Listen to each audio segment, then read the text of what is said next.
voltamos com o programa Contraponto. Só lembrando que o programa Contraponto é gravado aqui no Unifiel, Centro Universitário Fiel. Inês, então, como eu tinha dito, são vários os candidatos nessa eleição. Então, nós temos deputado federal, deputado estadual, deputado federal, governador, senador e presidente da República. Tem uma ordem no momento em que eu for votar? Existe uma ordem de digitar na urna? Como é? Tem. Qual é a dica que você dá para o eleitor? A ordem é quase essa que você falou, né? Primeiro, deputado estadual, o eleitor vai digitar 5 vezes e confirmar.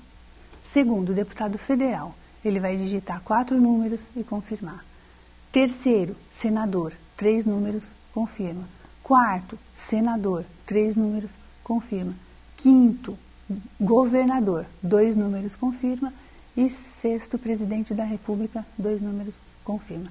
O eleitor vai digitar 25 vezes na urna eletrônica. Então, a dica que eu dou, leva cola. Tá. Né? Mesmo porque a gente vota em 2 senadores esse ano. 2 senadores, isso. Então, Então o eleitor são tem 6. que escolher 2 senadores. 2 senadores. Não adianta ele colocar na urna o número de um senador e depois, quando vier a tela para o senador de novo, ele votar o mesmo número passado, porque daí ele vai anular o voto. Isso, né? ele tem que votar em 2 pessoas diferentes. 2 pessoas diferentes. Isso. Ele tem que escolher 2 candidatos ao Senado que sejam diferentes. Exatamente. Então, eu oriento o eleitor a levar uma colinha que o tribunal vai fornecer, vai distribuir colinha, para ele não demorar muito tempo na frente da urna, né? Isso pode causar muita fila. Nas eleições que a gente tem, como as eleições desse ano, que a gente vai ter uma gama muito grande de candidatos, as filas, elas são mais frequentes do que em eleições municipais? Elas são frequentes por conta do número maior de candidatos que você tem que votar. Mas eu acho que o eleitor, ele já está preparado para votar na urna eletrônica, né? A urna existe desde 1996 e a grande maioria dos eleitores se preocupam em não passar vergonha, na verdade, né? Então eles vão preparados. E eu, particularmente, oriento os assistentes técnicos e principalmente os mesários a chegar na fila e perguntar: você tem a cola? Você já sabe em quem você vai votar? Para o eleitor chegar lá, exercer a sua função democrática e ir embora rapidinho, né? E suponhamos que eles não levem a cola, tem um cartaz com o nome dos candidatos ou não? Tem sim, mas são muitos candidatos, né? E diferente das eleições municipais, que esse cartaz fica na sala de aula, que é do tamanho de uma folha de jornal, nas eleições gerais são assim quase que umas 10 folhas de jornal com aqueles nomes bem pequenininhos e fica no corredor da escola. Então, para tentar achar é praticamente impossível. Difícil, é muito difícil, né? É melhor ele já verificar em casa, anotar e levar pronto. Você falou do mesário. Essa sempre foi uma curiosidade minha. Como são convocados os mesários para as eleições? Como são escolhidos. Escolhidos, né? Escolhidos e convocados também, não? Convocado é É que vocês não utilizam na justiça o convocar. Primeiro eles são escolhidos e eles vão...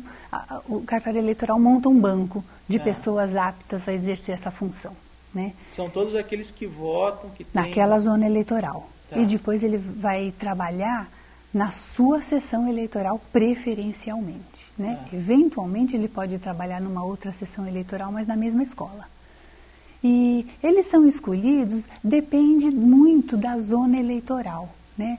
Na zona eleitoral em que eu trabalho, eles são escolhidos assim, pelo grau de escolaridade. Eu tenho condição lá de escolher um eleitor com 2º grau completo, com curso superior, né? Em outras zonas eleitorais, às vezes isso é mais difícil. Quando eu chefiava a zona 331, Piratininga, Bonança, Portal do Oeste, às vezes tinha sessão que era difícil encontrar um eleitor que conseguisse escrever, né?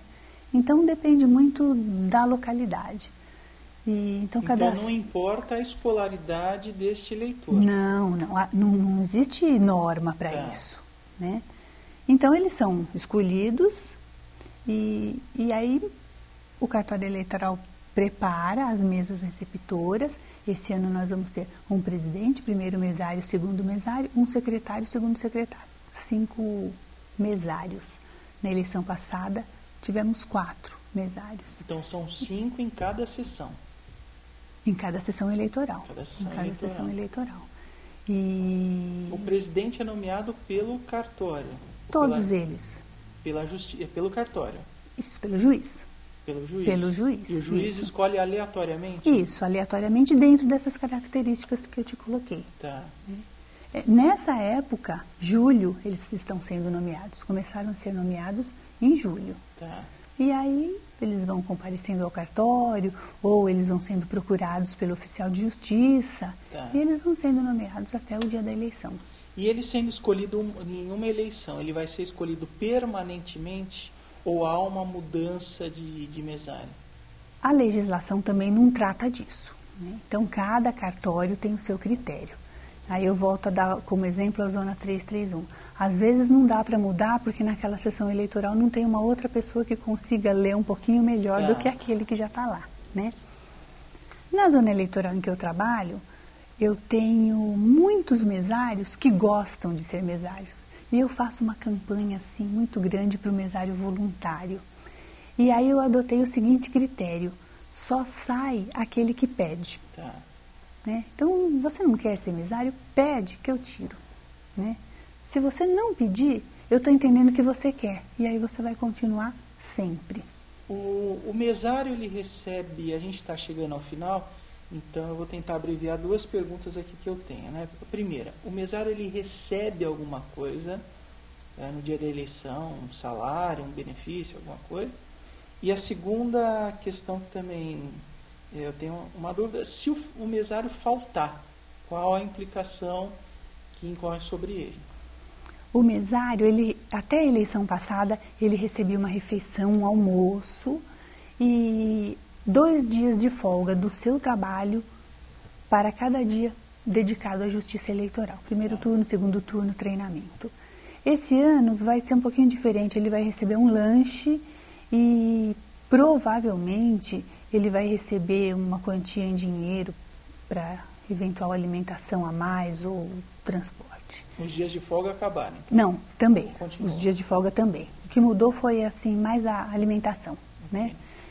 E a ausência do mesário vai acarretar um processo de mesário faltoso, que ele vai ser, se ele não justificar a sua ausência, vai ser condenado ao pagamento de uma multa, e um processo crime por desobediência de ordem judicial. Inês, a gente está chegando ao final desse programa. Eu vou pedir a gentileza que você retorne na próxima semana para uma nova entrevista, que eu tenho algumas outras dúvidas em relação à eleição, que seriam possíveis que você esclarecesse para o nosso telespectador. Então, eu queria que você voltasse a semana que vem justamente para esclarecer essas dúvidas. Tem questões aqui sobre como é a apuração, se fosse possível você trazer uma urna eletrônica para o nosso telespectador ver como é que funciona. Eu acredito que a gente não consiga operar a urna, mas mostrar, tem o voto, houve algumas modificações na questão do voto, né, da identidade, mais o título de eleitor.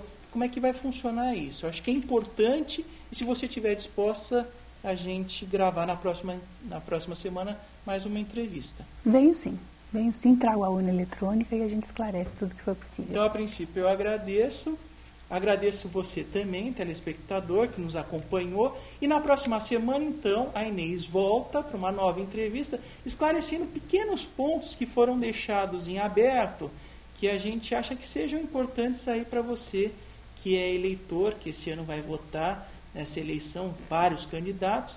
E daí, na próxima semana, se você puder nos acompanhar, será um prazer. Eu agradeço muito, Inês, a sua participação e espero que vocês nos acompanhem na próxima semana. Muito obrigado e até a próxima.